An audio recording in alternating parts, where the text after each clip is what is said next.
My iPhone has my vision board on it. I ain't got no picture of no dog or my wife on my phone. My wife is at my house. Because I put stuff that I dream about on my iPhone.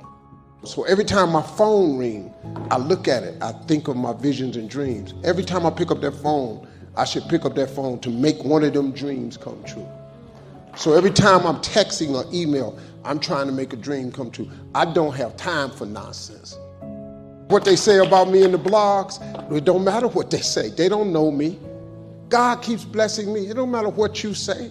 You got to know who you are and whose you are. I know who I am and I know who I belong to. And that God of mine ain't gonna let nothing happen to me.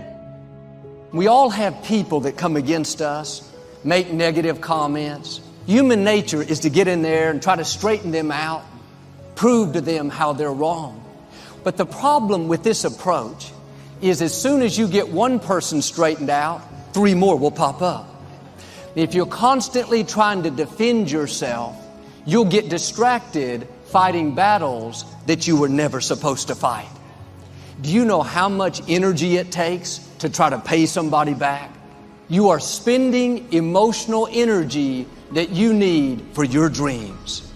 You don't have to defend yourself. God said He will defend you. Quit worrying about the chatter, the negative comments. Those are all distractions. Well, Joel, I'm upset because I'm a good person. Doesn't matter how good you are, kind, upstanding, somebody's not going to like you. It happened with Jesus.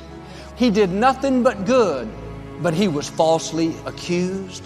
He was misunderstood. How did He protect His reputation?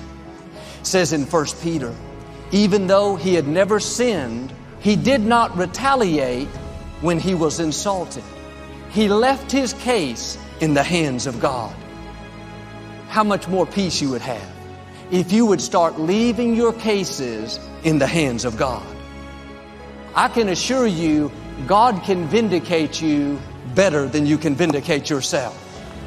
You don't have to try to pay people back, convince them to change their mind. Some people are never going to be for you. They're intent on misunderstanding you. They don't want to see your point of view. Now don't go the next 5 years engaged in a battle that you're not supposed to be engaged in. Quit worrying about what they think.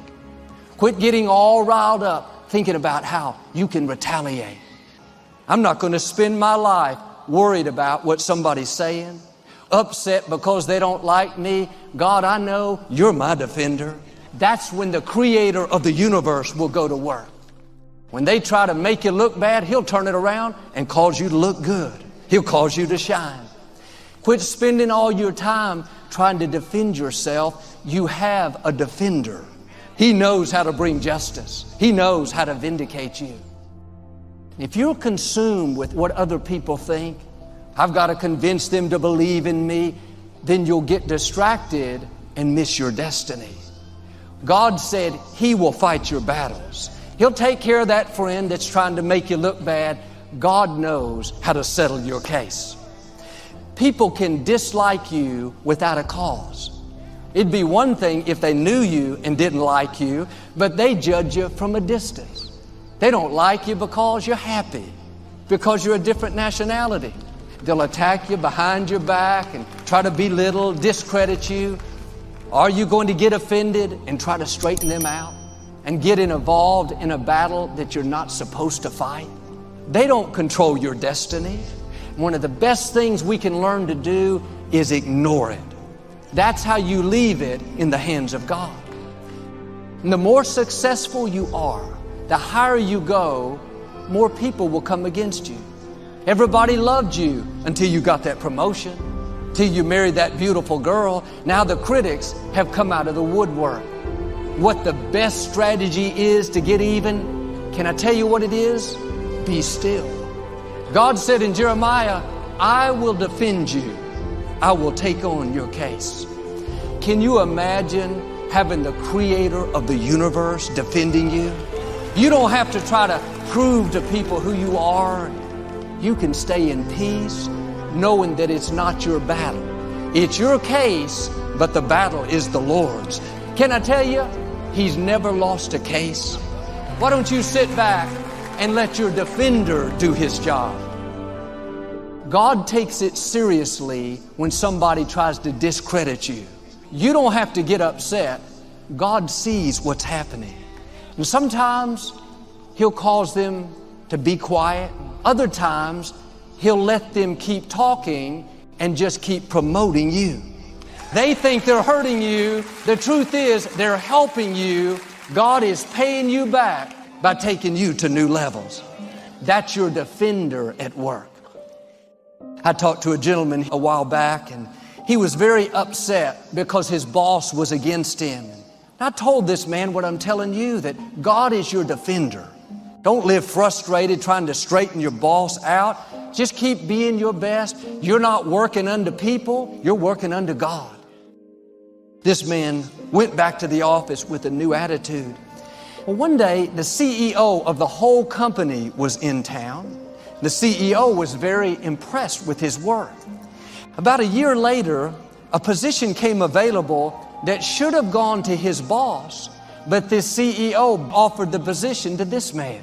Now, instead of having to work for this boss it's hard to get along with, the tables have turned. The boss is working for him.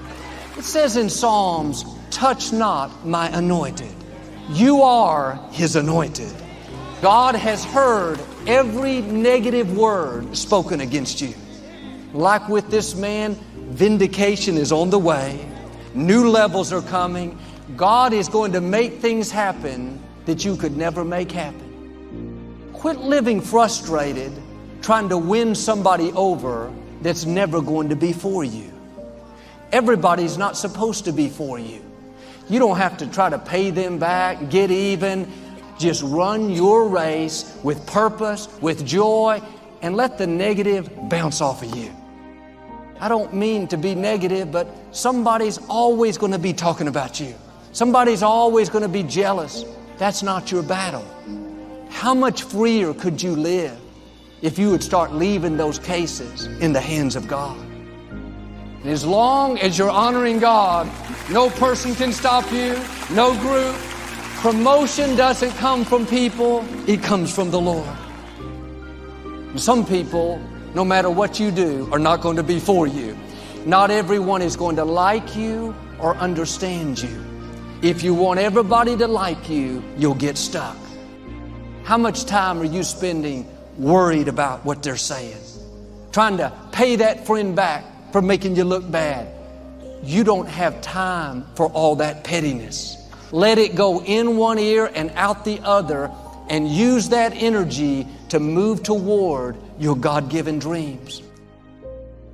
So one of my favorite quotes by Ralph Waldo Emerson is that the most difficult thing for a man to do is to be himself in a world that's constantly trying to change him. So what do?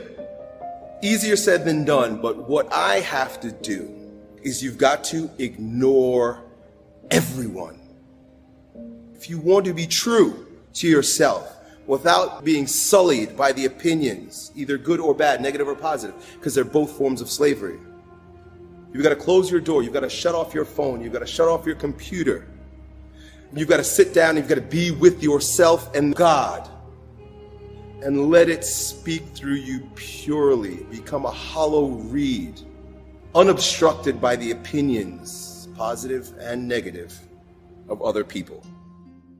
What people think about you and the possibilities for your dream is none of your business. They have no imagination, ladies and gentlemen. Let me share something with you. History is being read, but it's also being written by people with imagination. You've got to find ways to increase your sense of self-appreciation, because if you don't program yourself, life will program you. Are you surrounding yourself with people that can nourish you? Is your life an adventure, or is it boring? You don't want to ever put yourself in a situation where you have a limited vision and you're only using a limited amount of your talents and of your abilities.